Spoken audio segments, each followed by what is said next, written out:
Good morning, everybody. How are you all? Give me a little comment, please. It's nice to engage with, rather than me just talk at you. In the text chat on the right-hand side of Google Meet, you can let me know how you are. Hello, Philippa Duncan. Morning. Hello, Kate, Marianne. Hello. Whoa, loads of you. There's people still entering, as you can see. So I'm admitting these people one by one while they're coming in as well. Hi there, Sarah. Helena, Jane, Carl, hello. Good morning, everybody. Good morning.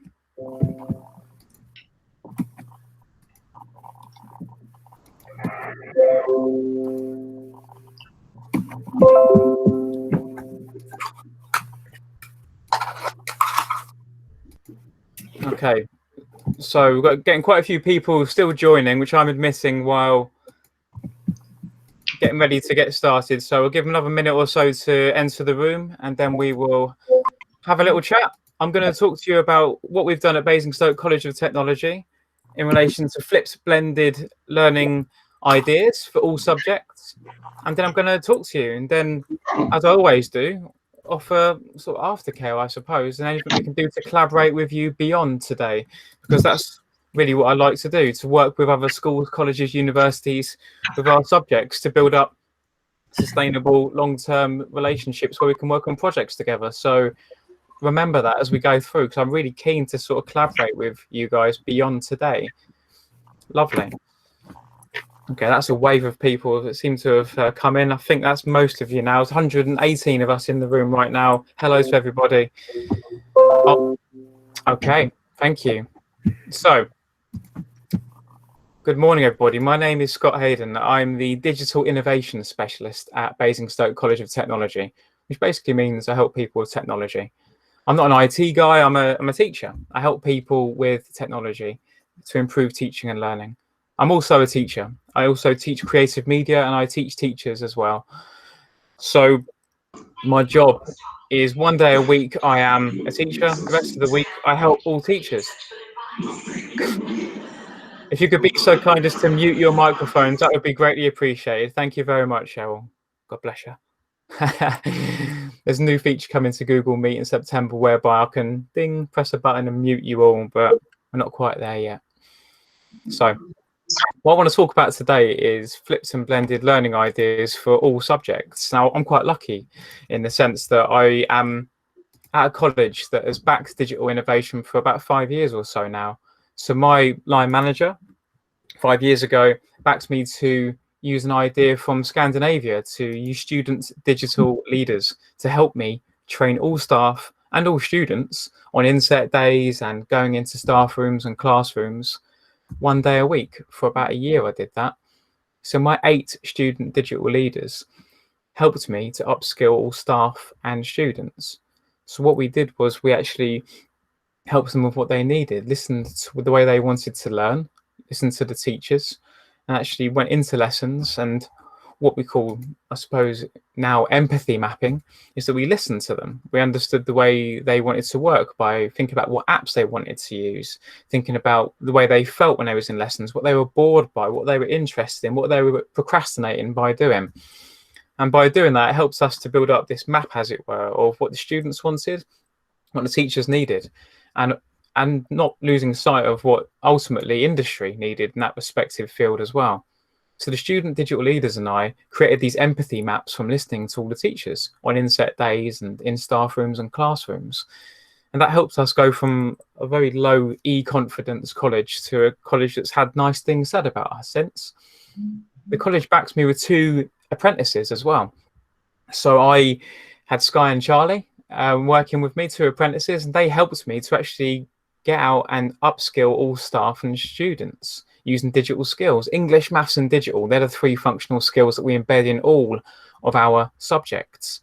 And it's really important, it's all subjects as well, rather than just computer science and media and the traditionally more able when it comes to digital, but all subjects need to be upskilled in digital to make them employable. That's what we are in FE. We are a stepping stone. We're helping people to get to where they want to go next.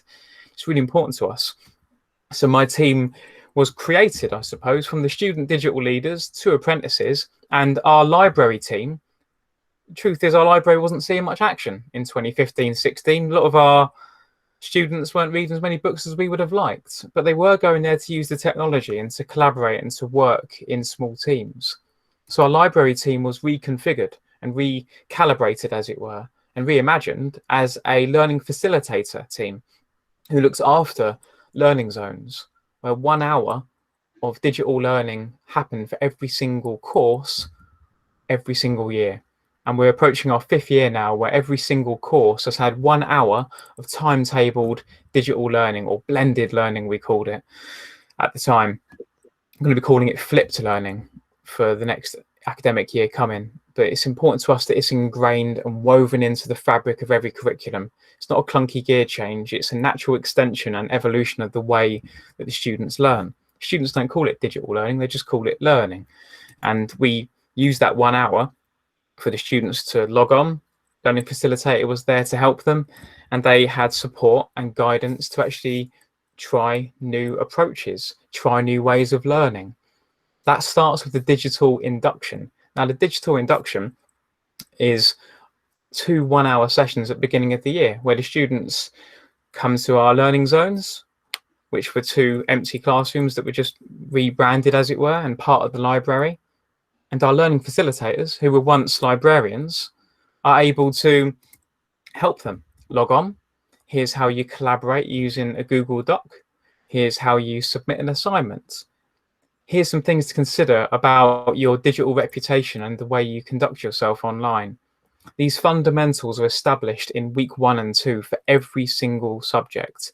On the top left here, you can see some hair and beauty students using some tools to actually test the way their social media comes across to employers, because Lord knows employers are going to look at their social media. We can see in the right-hand side here some engineering students testing their design skills using method.ac, which is a wonderful free tool. I'll just put that in the comments for you. Any of you interested in design in particular, really nice self-marking tool. And Tinkercad there in the middle, one of our engineering students explored that as well in his digital induction. It was important to us in that first week that everyone got the fundamentals, how to use Google, because we're a Google college by default. We use Apple and Microsoft as well, but we use Google because 5 years ago, that was the #1 choice, really. Now there's loads of great things, and we still love Google, but we're agnostic, is the truth. We're not devoted to just one. We use a bit of everything, as does industry. So digital induction is the prime mover for every single student, where they get used to using Google Classroom, they submit an assignment, they collaborate with each other, they understand the importance of digital reputation. I'll come back to that because it's so important. We also put them into a chat group. Every single class goes into a chat group using Google Chat, which is wonderful. So chat.google.com, you'll find it in your apps icon at the top of Google, or Hangouts as it was called last year. And this is nice for the students to chat and to interact and to be part of their tribe, sharing images, sharing ideas, sharing reminders, asking each other, when's the homework due, or what time's the trip leave? And they can stay in touch throughout the year. That's set up in week 1 in their digital induction as well. Every single course has this. Now, of course, some students might use it for less than professional reasons. That's going to happen. But to not give students a chance to practice these digital skills professionally is a dereliction of our duty as educators, is how I see it.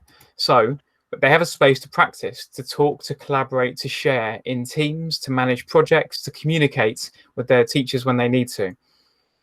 Now, for many of our students, that is their preferred form of communication. And particularly in the lockdown, that has come to the fore as being the primary way that many of our students, particularly those with learning difficulties, have reached out to us to stay connected. Having a line to their peers, to their fellow teachers has been crucial. Setting it up in week 1 and 2 in their digital induction is really important. Throughout the year, it's really important to us that in their blended learning hour, or their flipped learning hours, we're going to be calling it, that the students think about their careers. And that's something that runs long and skinny throughout the academic year, in the sense that we have students building portfolios, websites, blogs, using tools such as Wix, W-I-X, Weebly as well. Let's put them into the chat while we're talking. And of course, Google Sites. Now, these are really useful tools because they're free. They're drag and drop portfolio builders. But we also get the students thinking about other platforms they can use as well to actually display their, to display their work. Because I want them to take something with them beyond the course that transcends the classroom, something undeniable, a portfolio that goes along with them. That old Buckland Barbering in the middle here, his Instagram helps him get paid work, helps him build up clients. On the left-hand side here, Aisha took this Instagram portfolio with her to Bournemouth University. And on the strength of that Instagram profile, they accepted her and gave her unconditional offer. That was what tipped her over the edge in a very competitive field on a very competitive course. On the right-hand side is Abby. Abby hated me for a good 2 years. The reason Abby hated me is that I made her do computers, and Abby didn't like to do computers. But on that blended learning session, all the way through the 2 years with us, she built up a website to display her incredible horror makeup, her incredible wedding makeup, her wonderful Instagram profile, and to help her get used to communicating with an audience, with clients professionally. She ended up getting £2,000 freelance contracts and building up a nice following online. Never said thank you, not once, to us, because it's like giving vegetables to the teenagers sometimes, digital skills. You know, they're not going to appreciate it necessarily immediately. And they aren't all the digital natives that some of the press make them out to be. The tools of being a teenager are quite attractive, yes, but the tools of being productive and collaborative and professional, that needs some help, that needs some training, it's fair to say. So in that 1 hour of blended or flipped learning, we call it on our courses, that's a chance for them to practice these skills, woven into the fabric of their curriculum, not a clunky gear change away, but part of their course, helping them get outcomes, helping them get criteria, helping them get to where they want to be. We also provide opportunities for students to debate, discuss, critically think. On the right-hand side are the wonderful childcare students. They were talking about social media and how social media pretty much ruined their lives, which is quite upsetting, really. But I said to them, why are you all on your phone so much then? They said, well, we're addicted and we wish we could just, you know, go back to talking and, you know, not feeling anxious about how we feel all the time and how we look. Because they were doing a communication unit, I said to them, do you mind if we live stream this? Because then Fiona can watch it back. You can get other people watching it and joining in because it's a really important discussion. As you can see, 163 viewers watched them. And what was interesting about this is that they all sat up straight. They all started enunciating. They all started using a bit of terminology. The girl in the bottom right-hand corner there, she fixed her hair and was changed completely and went into professional mode. She got distinction because of the way she conducted herself in this 20-minute discussion, which was a naturally occurring example of critical thinking and child welfare. Really interesting. On the left-hand side, we see FE student debate. I'd love for your guys to get involved in this, by the way, on Twitter. So every year I have a discussion or a debate with my students. And you know what it's like when you're teaching, the same 2 or 3 students put their hands up and it becomes an echo chamber, doesn't it? It becomes like a filter bubble where the most able go, yeah, and put their hands up straight away. And it's, you know, just Lisa Simpson answering the questions and you want to get everybody involved. So we want to open up and give a voice to everyone. Some people like to join in on a hashtag, FE student debate, whether we're discussing gun control, racism, Black Lives Matter has been a particularly potent topic recently, whatever Trump has said that week, Brexit and so on. But we live stream to people beyond our classroom. In the bottom left-hand corner, you can see some students in Birmingham, Alabama, who have got very different views about politics and gun control than we do in Basingstoke, Hampshire, England. I can tell you.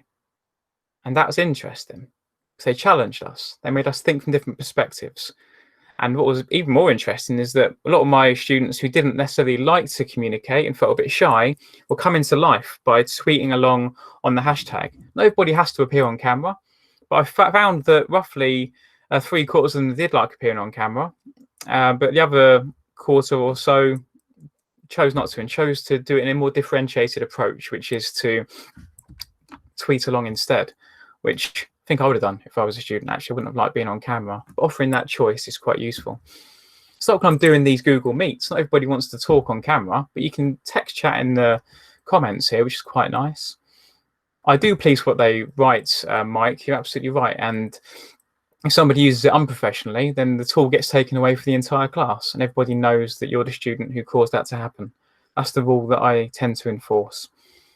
We have also student debate groups on Facebook, where I'll put an interesting topic in there and they debate and discuss outside of lesson time. And this is really important to provide these sandboxes, as it were, for people to practice these skills, because there's some combustible topics. Oh, Stephen there, bless him. He let me, in the bottom left-hand corner, you can see his image there. He, public services student, had some views that were somewhat conservative, but he didn't want to offend anybody or come across as mean. And he spoke about how it was useful for him to get used to coming across in the right way. And as a space for them to practice these skills, these critical thinking and communication skills, it's really powerful.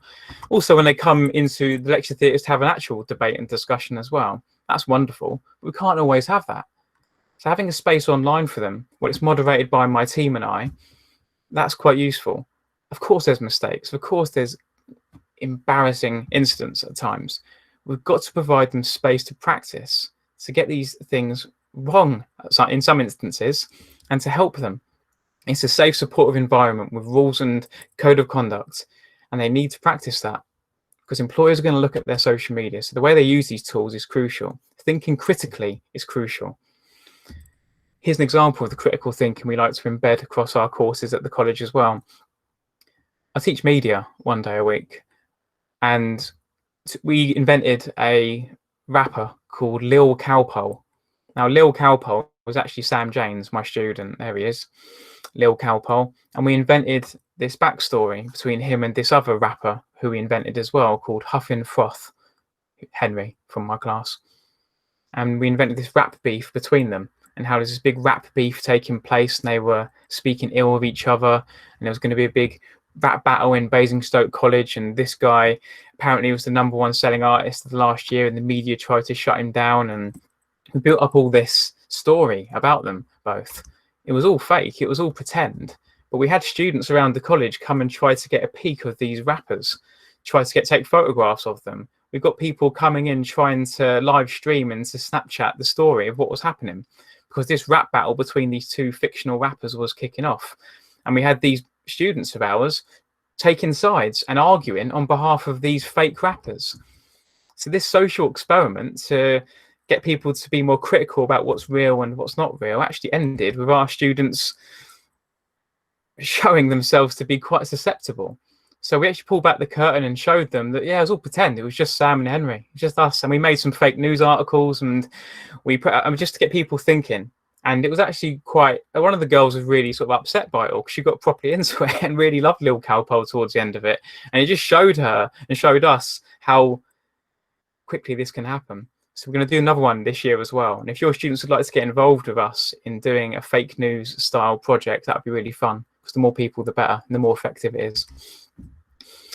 So working in teams and projects in different spaces. Here we're using Slack, for example. We've got some arts and architecture students, working with some construction students, working with some media students to put on a live TV show and live stream it.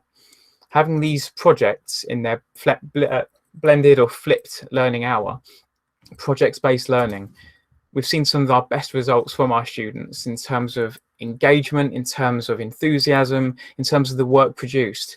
Getting them to collaborate with other departments is so tribal in education. I don't know what it's like at your college, but in my experience working with all these schools and colleges around the UK, it's so bizarre to me how we don't collaborate more. Using tools like Slack, using tools like Google Chat, we're trying to get more of our staff and students collaborating with each other.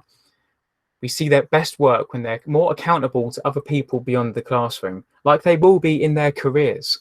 Having spaces like Slack and Google Chat to share and collaborate, we've seen some of our best projects, and we're going to be doing even more of it. And what I want, as part of the reason I'm here today, I suppose, is to extend an invitation to you and your students to collaborate with our students on different projects. So that's when we see some of their best work. And it's more real, isn't it? That's what real life's like, working with other people who aren't necessarily your best mates you see every day. Here we can see Google Jamboard. Now, Google Jamboard is an incredible tool, actually. Many of our students don't necessarily like writing, or they say as much when they join our courses. We have many students with learning difficulties, or people who learn differently, people for whom traditional education has not necessarily been a good fit. Here we see Hannah. Hannah was one such student in public services. Doing a presentation was really daunting to her, but when we gave her access to the Jamboard, the kiosk itself, she could sketch and doodle and draw her leadership presentation really well, and then press the record button and actually capture herself doing it. Now that's wonderful. We're lucky enough to have a big Jamboard, which is essentially a big iPad with collaborative tools, but it's also in the web browser. You can find it as one of the Google apps. It's wonderful. It's an interactive whiteboard on everybody's screen. So they can sketch, draw, add images, annotate. You can see in the bottom left-hand corner, monitoring their own progress on a project, colouring in a bar each lesson. In the top left-hand corner, you can see some students collaborating in real time on an LGBTQ mural, which is quite nice to see. So it's like a Google Doc, but for drawing and adding ideas and mind maps and images and diagrams. And it's just a wonderfully rich tool, completely free, real-time collaboration. And it's something that I think every single subject can benefit from using as a starter, as a plenary. We had Ofsted in 2 weeks ago for an online learning review. I did my entire lesson on Jamboard because it's the most collaborative tool I could find for what I wanted to do. Across our courses, we use as much automation and self-marking tools as possible to free up time for our teachers. Now, technology is not a replacement of teachers, of course. It's something to augment and improve and streamline what we do. It gives us more time for the human interaction and one-to-ones that can never be replaced or automated. On the left-hand side here, you can see a Vialog. Now, Vialog is a really cool tool, actually. So it's like dialogues with a V. I'll just put that in the chat. Vialog. So Vialog is a tool whereby you can put any video into it, and then it becomes a lesson. You can put timestamps on it, and the students can add comments at different points, and they can argue and debate, answer poll questions, and discuss around a particular video. Any video from YouTube can become a lesson. That was really useful for getting students across different areas discuss and debate about a pertinent topic. In this instance, representation of race in America. On the right-hand side, you can see 2 of our sites. Now, we've got 2 sites you're welcome to have a look at because we're quite happy about them. bcotenglish.com and bcotmaths.com. Now, bcotmaths.com, a lot of action, actually. These are full of self-marking quizzes, games, puzzles, videos of the teachers talking through the exams, how to get the top marks, that help the teachers to flip learning for their students. They can set tasks on these sites for the students to access wherever they are. When they haven't got time for the one-to-ones, which of course is the priority, then this is a way to keep the students learning remotely while we are unable to spend that time with them, as we have been for the last 3.5 months. It helps them keep ticking along, keep improving, keep testing themselves with self-marking videos, and they give feedback straight away, or whether it be quizzes and games. Now, these tools have been incredibly useful across all of our subjects for the last 4 months, as I'm sure you can appreciate. When we are able to get into the actual classroom, public services is one of our strongest areas, actually. Using the Google tools, we've set up an operations room, which was essentially a classroom that wasn't being used that much. And we got them to communicate with each other. My team would put together images like this here, and we would give them an incident to react to, either it be a terrorist threat, whether it be a natural disaster, whether it be something else. And they have to collaborate in real time on spreadsheets, on documents, on chat, via an audio feed, to respond to a road closing down, to respond to the fact that there's not enough ambulances, to respond to the fact that we've got X amount of children who need to get here by X o'clock. All the while, it's recorded on a webcam, which the teacher can then watch back as evidence of them planning in real time and problem solving. It's electric watching them work. It's so fun. And they love it because they have to respond in real time, all using the free Google collaborative tools, which I'm happy to show you all another time by all means. Now, having access to the Google accounts, of course, gives us the YouTube accounts as well. The automotive lads are brilliant at this. In their industry, they're going to be recording themselves. I don't know if you had a car service or an MOT where you've got a little video sent to your email from the technician saying, hello, your brakes are beneath tolerance, and here we are in the warehouse, and they show you what's happening. So their manner and their communication is really important. So getting them to vlog, getting them to do behind the scenes how-to videos and tutorials as evidence is something in our vocational lessons, our hands-on practical lessons, construction being one in particular, that we're getting our students to do more, to show that undeniable evidence of their competence, filming each other, giving that evidence to the teacher in Google Classroom to assess, because that's far more rich than a Word document, isn't it? On the right-hand side, we can see some of our ESOL learners, English speakers of other languages. Now, many of these guys, they can speak like 7 or 8 languages. They're incredible. But they get ever so self-conscious sometimes when they're speaking English and apologetic, which always blows my mind because they're so incredibly intelligent. But they want to practice other languages. And as I'm sure you know, Google Translate isn't always reliable. But having them practice their skills using tools like Anchor. Anchor's a wonderful podcast app that I can't recommend enough, completely free. Anchor FM, I believe it's called. And using tools like Online Voice Recorder, which is a really nice tool. Online Voice Recorder is excellent, by the way. You just simply press the red button and you record. It helps them to listen to themselves back, helps them to practice where the gaps are, where they need to practice repeating a word or making it clearer, perhaps. And also using tools like Google Voice Typing, where they go to a document and speak into the microphone. And if the computer can understand them and how clearly they're speaking English, it helps them build confidence before they actually start speaking more publicly, let's say. For many of our students who are reluctant to speak for fear of saying the wrong word or whatever it is, it's quite useful using these tools as part of their curriculum.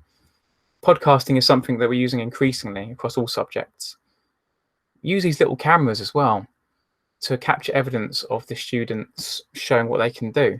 Makeup and hair in particular, it was fascinating watching them use these little cameras because they corrected each other if they started swearing or being unprofessional. They corrected each other if they were perhaps coming across as unprofessional because they knew that Emma in the bottom right-hand corner was going to watch the videos and assess them according to how well they come across.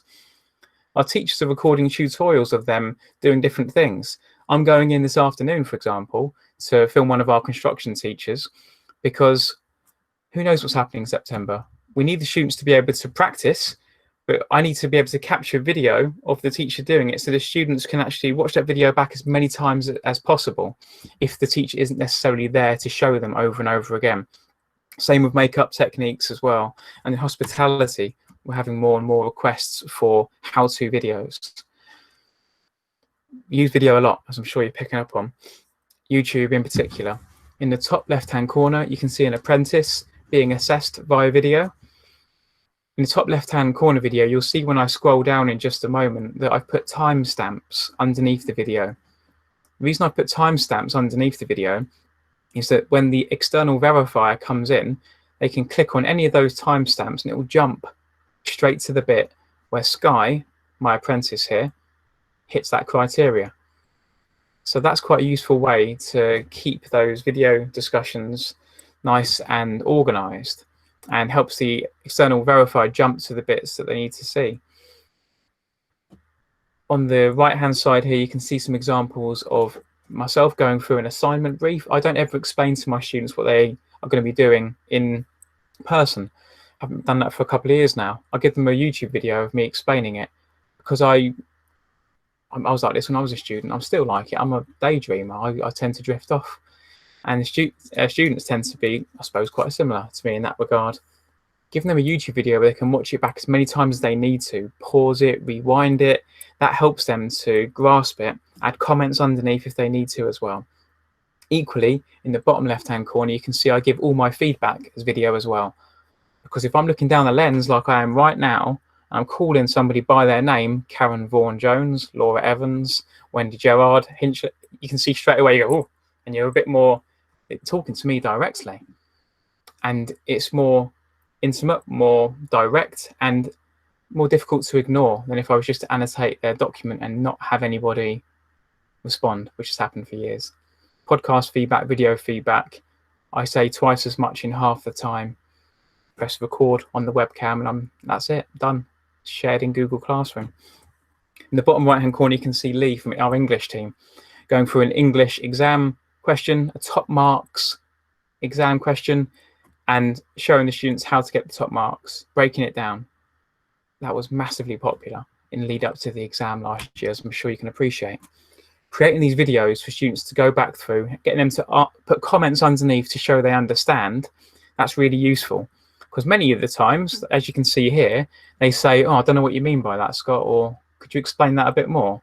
If they put a comment underneath, that helps me to go, okay, well, I can explain a bit further then.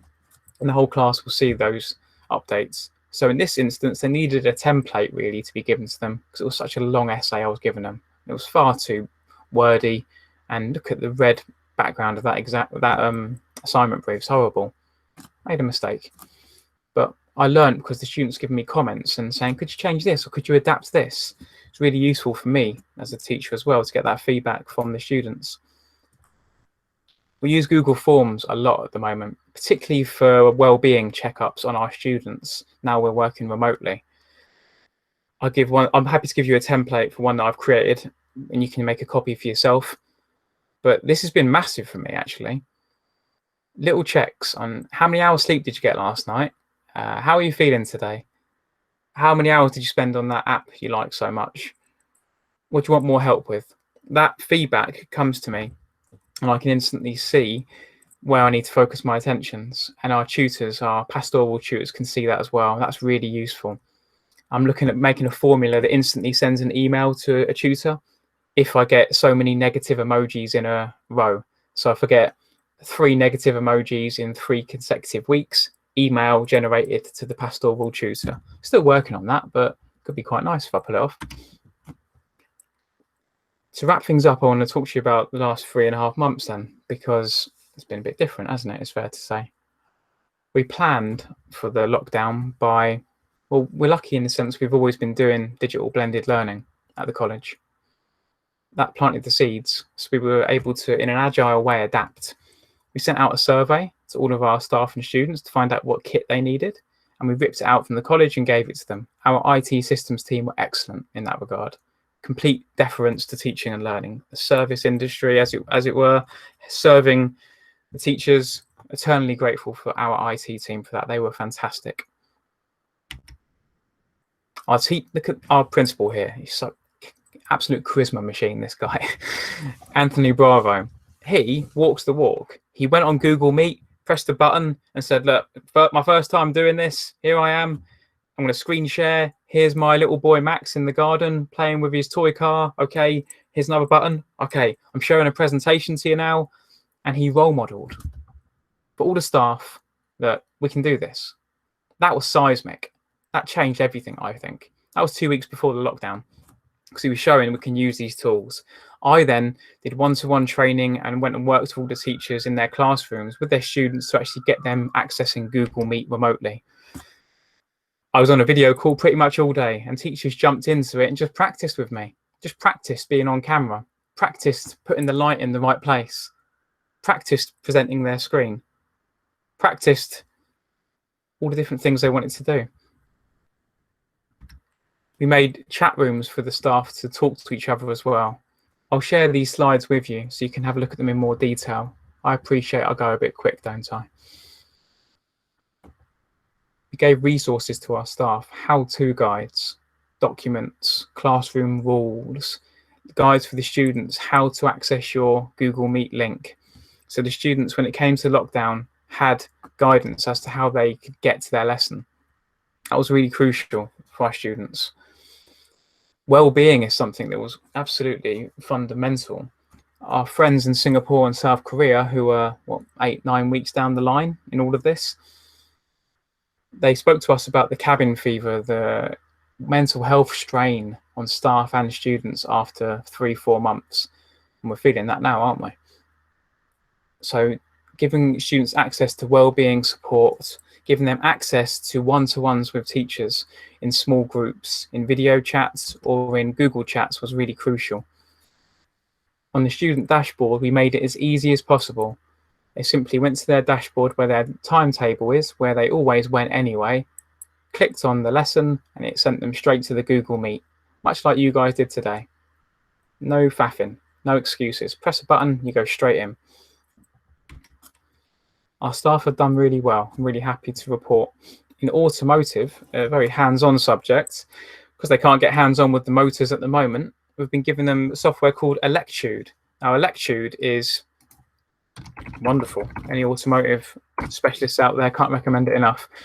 We can give them problems to solve under the hood, and they have to diagnose together collaboratively and beat a clock to do so.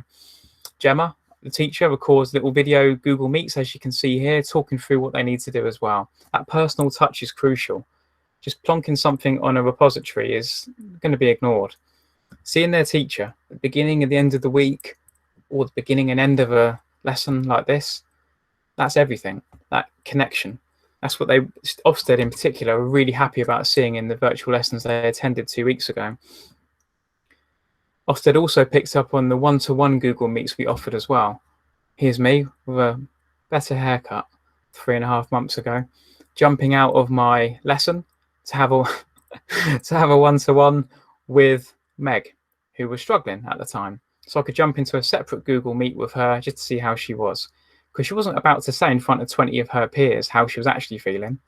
And that came about as a consequence of her filling in that Google form with a few negative emojis in a row. Meg kindly allowed me to use this video as an example of how these tools can be used to help people like her who are struggling. God bless her. I miss those guys. Caroline Farrow, for my money, one of the best teachers in the world in hairdressing. She got her students using TikTok to capture little videos of themselves applying different techniques as evidence for their competence and their skills as they carried on keeping match fit, as it were, because her students are going into college this week and next week to actually do their exams. They had to keep practicing these skills on their mums, dads, brothers, sisters, whatever they could. We had some TikToks and some YouTube videos, then practicing on Barbie dolls in some instances. And it was interesting to see the innovation and the problem solving in hair and beauty in particular. Alice is an exceptional teacher. In her makeup lessons for the skin and the anatomy and the more scientific aspects of the theory in their exam they're going to be sitting, she got her students to bake cakes and to annotate them according to what the cell makeup was. She got them to do that using Google Photos and using Instagram and other tools that were available. Students then shared in the lessons what they actually had put together as a way to keep them thinking and applying the theory, because they couldn't necessarily get hands-on with clients in the beauty industry. So they were learning in different ways, using diagrams, being innovative to keep collaborating and learning. So that when the exams come round, and they're coming around soon, they'll be ready. In childcare, Sharon's been excellent, using Google drawings and diagrams in particular, using tools like YouTube and quizzes in particular to keep the students getting instant feedback.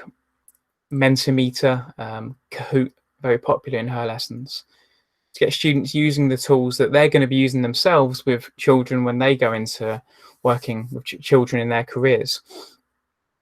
Sharon's been exceptional and recorded many screencasts like I'm doing right now to actually work with her students and to actually role model to them that I'm doing this as well, so you should jump on camera as well, because the human element is important.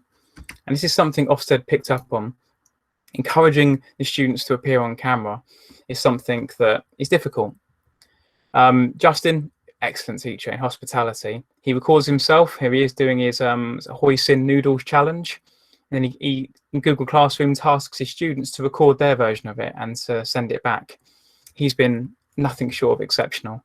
Puts his phone on a little clamp in his kitchen and gets his students to follow the instruction for that week's task. Little projects like this to keep them working remotely, with video examples And he spends the first 5-10 minutes of his lessons joking, chatting with the students, keeping that relationship going, the human element. And that's something that Ofsted were really impressed by. The fact that as a college, we spend the first 5-10 minutes talking to our students, like we would if those in the classroom physically, connecting with them. We miss them, having a laugh with them, and then we get into the learning. But it's important to keep that going. Sharing and networking has become something that's been really crucial to us. Here we can see our beauty and media makeup students sharing their work on Instagram, on their websites, to get feedback from clients, to get feedback from each other in the comments, that peer support. On the right-hand side, you can see Martha from Public Services. On LinkedIn, we've been bringing in public speakers and guest speakers to Google Meet with our students. Opportunity to get guest speakers in has never been better. Now's the time. I got a TED Talk speaker last week on Instagram. There's Gowally. What a lovely dude he was, talking about Black Lives Matter. And we're doing one of those every week, bringing in people where I can. I've realised I've spoken for 40 minutes. I'm ever so sorry. Got a bit carried away.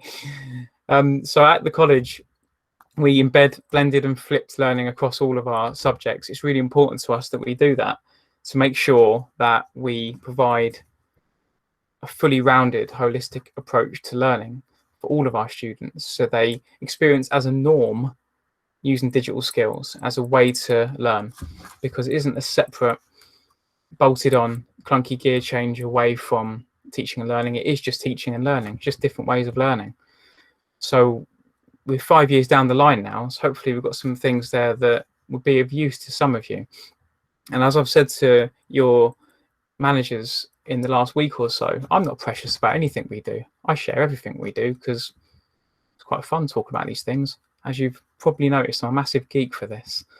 I'm a teaching geek, not a technology geek, and it's just nice to learn in different ways, isn't it? Cool, lovely. Thank you, everyone. I really appreciate your time. Got some questions that have come through here. We do still have an actual library, Marion. You're absolutely right. It doesn't see much action, unfortunately, but the library is now a learning hub, which has lots of flexible furniture and soft furnishings and technology, as well as books. A VLE, we use just Google Classroom. That's all we've got and have done for 5 years. The wellbeing form. Yes, Sylvia, please get my email, and I'll give you, if I give you my email, I'm going to get 144 emails, aren't I? I don't. Could you please contact your manager and ask for my email, and then I'll be happy to send it to you. I've already got 60 emails to get through, but if it comes through your managers and I can send it to you all at once, that would be good. I ask my students to keep their cameras on. Yes, where possible. If they aren't feeling it that day, then they can I differentiate by saying, okay, mute your camera, but I need you to text the chat. If you don't communicate, you haven't engaged, and if you haven't engaged, you haven't attended. Their engagement is their attendance, is how I phrase it to my students. Otherwise, they're going to just turn their webcam off and go for a cup of tea, like some of you probably have in this Google Meet today. Lovely. Oh, thank you so much. Very kind of you to say so. Hopefully there was some 1 or 2 bits that would be of use to you. Fantastic. Cool. Lovely. Scott. Yes, hello. There were a couple of questions earlier on. I hope you don't mind me sort of just making notes of them. Somebody asked what you use to do a time link stamp in YouTube. It's so good. You just put the number. You literally, if you put in the comments right now, so if I have an 8 minute 16 seconds, an actual link, I literally put in 0816, and then that's it.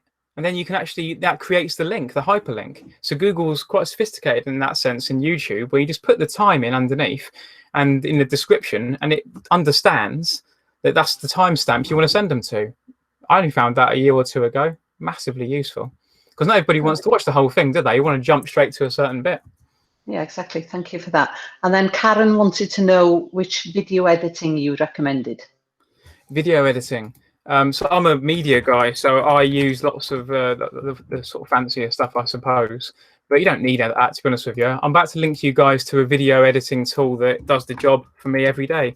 It's in 123 apps. It's a simple video cutter where you can take any video clip and you can cut out different bits as and when you need to. Because if you're like me and you sort of get things wrong a few times at the beginning, you're going to in a video and you want to crop it out, it's quite nice to put it in 1, 2, 3 apps and then jump into it. And you can actually chop out whatever you want to. There's many other tools as well, but that one, that serves me quite well. Brilliant, thank you. If anybody else wants to ask anything quickly, switch your mic on. Sorry, I would really like to collaborate in sociology on your some fake news. I've just got some ideas, but how do we get hold of you to do that? Oh, if you could contact your line manager, and then I'll give you my email, and let's do that, Sandra. I'm really excited about that. I'm glad someone's going to take me up on that, because they're the best projects every single year, and they're the most memorable. So let's do it. Yeah, Brill, thank you. Fantastic. Thank you very much. Thank you very much, Scott. It's obvious from the comments that it's really been well received. Brilliant. Lovely. Thank you so much, everyone. I appreciate how difficult it is finding time to listen to somebody talk at you for 45 minutes these days. So I really appreciate your time. Anything you need, please let us know.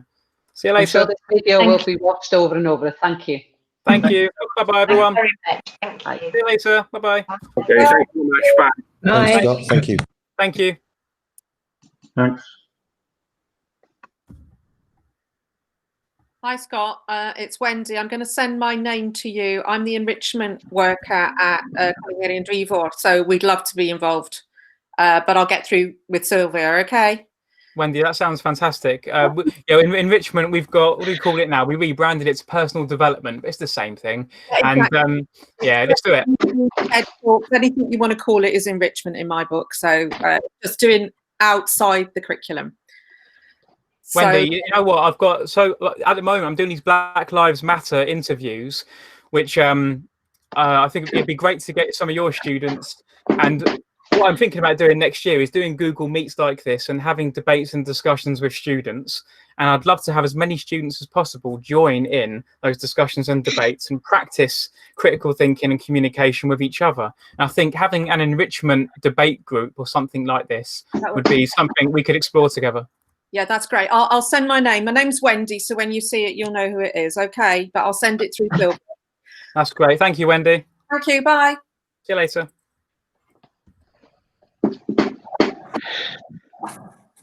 Hi, Scott. It's Karen here. Hi there, Karen. How are you? I'm all right, thanks. I just wanted to take the opportunity and I'm sorry for putting you in this position. No, not at all. It's an absolute pleasure. I hope it didn't bore you, because I know you've heard about a lot of that before. Yeah, I did loads of new stuff, so thank you. And then I'll send you an email next week. That's lovely. Thank you so much. See you. See you later, Karen. Have a good day.